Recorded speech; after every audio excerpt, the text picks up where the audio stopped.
Good morning. This is the Unitarian Universalist 2025 General Assembly. My name is Dennis Naiman. I'm the Kentucky coordinator for the U.S. Peace Memorial Foundation. Today's talk will be on alternatives to war. The theme for the General Assembly this year is Meet the Moment. I hope this will be a chance to realign our values and our activities in a way that will bring about the beloved community and an improved society. I'd like to start with a little bit of context for this presentation. Federal agencies have been facing crippling cuts, especially in programs that have a humanitarian focus. There's been a proposed $1 trillion budget for the Pentagon.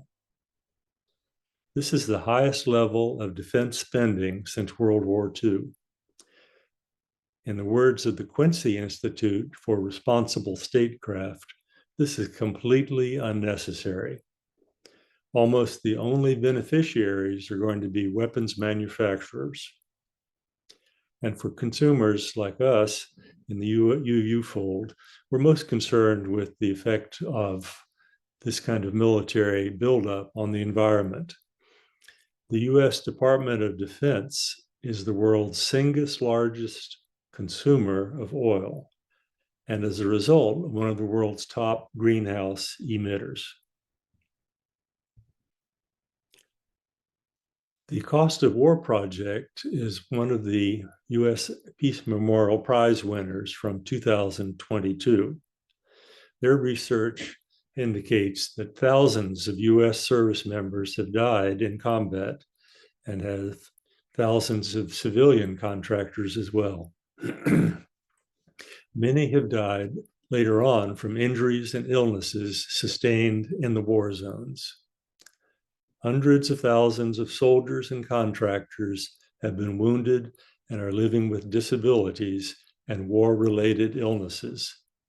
Allied security forces have also suffered significant casualties, as have opposition forces. So today, I'd like to focus on explaining and giving details about the U.S. Peace Memorial Foundation, Alternatives to War. This foundation honors Americans who speak out against war and work for peaceful solutions between nations. We need, by the way, more Unitarian Universalist founding members. We need more of you to join us in this program for seeking alternatives to war. The Cost of War Project shows that far more people killed in recent wars have been civilians. More than 432,000 civilians have been killed in the fighting since 2001. Millions of people living in war zones have also been displaced by war. The post-9/11 wars have forcibly displaced at least 38 million people from Afghanistan, Iraq, Pakistan, Yemen, Somalia, the Philippines, Libya, and Syria, and Gaza. This number exceeds the total displaced by every war since 1900, except World War II. The U.S. could have pursued several non-military alternatives to holding accountable those that were responsible for perpetrating the 9/11 attacks. I encourage you to look at the Cost of War Project for details. The Brown University Cost of War Project has a beyond war paradigm of alternatives that also will be fruitful reading. They conclude that there are far more significant threats than war and terrorism, including those posed by climate change and healthcare insecurity. Role models are needed for historical and theoretical alternatives to the war paradigm. And I might add that the U.S. Peace Memorial Project has one of its central roles is to develop role models for alternatives to war. Now, I'd like to turn to the connection between the UU values, which are aligned with the U.S. Peace Memorial Foundation. I'm going to read a description for those that might have some vision challenges of the UU's latest depiction of values.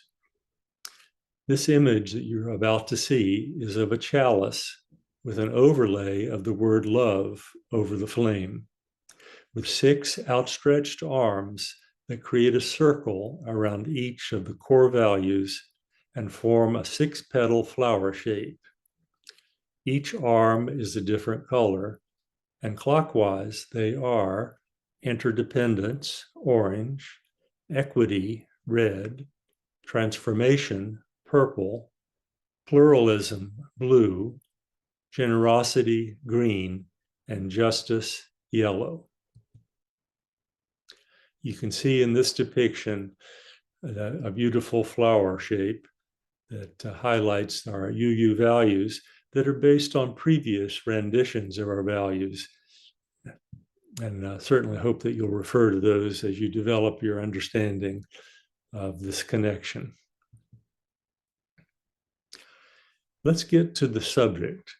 The U.S. Peace Memorial Foundation, Alternatives to War, honors Americans who speak out against war and work for peace. We publish a U.S. Peace Registry, award the annual U.S. Peace Prize, and raise funds to build the U.S. Peace Memorial. Later on, you'll see a video with Dr. Knox giving details about these 3 elements. Our primary goal is building a culture of peace. Let me give you a little bit of background about my own family. My inspiration is my father and mother. My father was a U.S. Marine in World War II who served on Guadalcanal and the Solomon Islands. He came home convinced that there needed to be, or there were, alternatives to war. My twin brother and I were raised thinking of options. It's interesting, though, as twin brothers, I took the path of being a pacifist and was a CO during the Vietnam era, while my brother was in the Army Reserve, and luckily he never saw combat. So my father is a founding member of the U.S. Peace Memorial Foundation and has lived a life of being a peace and social justice activist. One of the highlights I remember of his life was going to New York and meeting Eleanor Roosevelt in the 1950s, along with UU friends from Tampa, Florida, where they expressed concern about nuclear weapons. It's kind of an anecdote that at the conclusion of the meeting, the members said, well, thank you, Mrs. Roosevelt, for your support for seeking some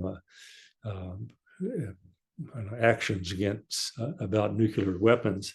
And she said something to the effect of, well, sweetie, it's a long road ahead of us. It's a difficult struggle, but it was one small step for some UU friends. My story in brief, I was influenced by Dr. Martin Luther King Jr. after meeting him in Montgomery, Alabama at age 11. My father took my brother and I to the Dexter Avenue Baptist Church to hear Dr. King, and I shook his hand afterwards. It was a pivotal moment in my life as an activist. I was a conscientious objector during the Vietnam War based on UU and Society of Friends teachings, and I served 2 years of national service as a CO. Currently, I would describe myself as a social justice activist, and I'm a community outreach director for the Salam Peace Network. The peace symbol is one of our guiding lights in this foundation. Later on, you'll see a short story about our birthday of the U.S. peace symbol. Certainly, our goal is to end U.S. war and militarism and honor those who work for peace. You'll see Costs of War website later on, and also a depiction of the 2024 prize winner, the Friends Committee on National Legislation. This is a picture of myself, Dennis Naiman, and Dr. Michael Knox. We met in Tampa, Florida, and we discussed plans to increase the foundation membership and develop publicity, even more publicity about our mission, thus my presence here. I'd like to invite you to, when you get to the website, to look at the volunteer activities that are possible and let us know if you'd like to become involved.